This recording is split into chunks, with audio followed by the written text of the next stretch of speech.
Howdy folks, today we're looking at Kroma #1 from 2022 in Image Comics. Here's a series with no small ambition that snuck out a couple years back via Robert Kirkman's Skybound imprint. Although I must stress that I don't particularly care for a lot of what Kirkman does as a creator or a businessman. As a publisher, I have to offer a slightly more guarded respect.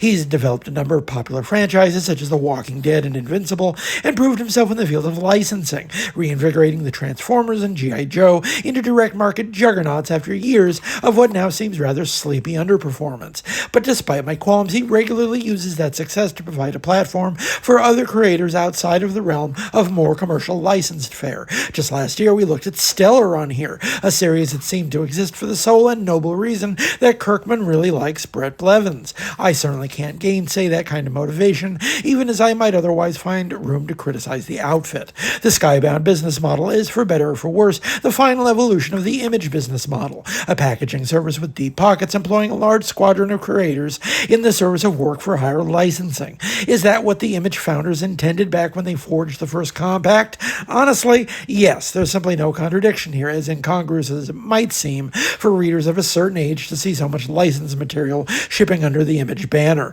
According to the indicia, the copyright for Kroma is held by Skybound, not creator Lorenzo De Felici.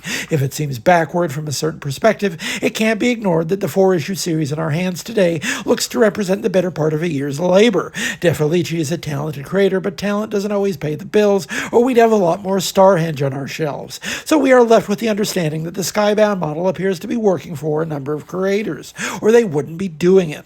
All this hedging is ultimately in service of the question at hand: is it any good? De Felici is an Italian artist, one of many European creatives to see sustained success in the Anglophone comics world in recent years, an economic model itself enabled by a strong dollar, allowing foreign talent to hit above their weight class in an emaciated domestic retail environment. He worked alongside Kirkman on a book called Oblivion Song, a sci-fi series which ran for 36 issues and has been subsequently optioned for adaptation. His European credits begin with his work as a colorist, including for franchises like Dylan Dog, one of the few Italian properties to gain any traction whatsoever in the States, and he's also worked alongside French star Louis Trondheim on the Infinity 8 project. A talented man, in other words, and a creator with significant chops. According to a text piece at the end of the book, this story is the product of years of thought on the question of color in comic books, a formal commitment to using color not simply for additive embellishment, but as an integral element to the creative process. The results, as seen in this first issue, are genuinely intriguing.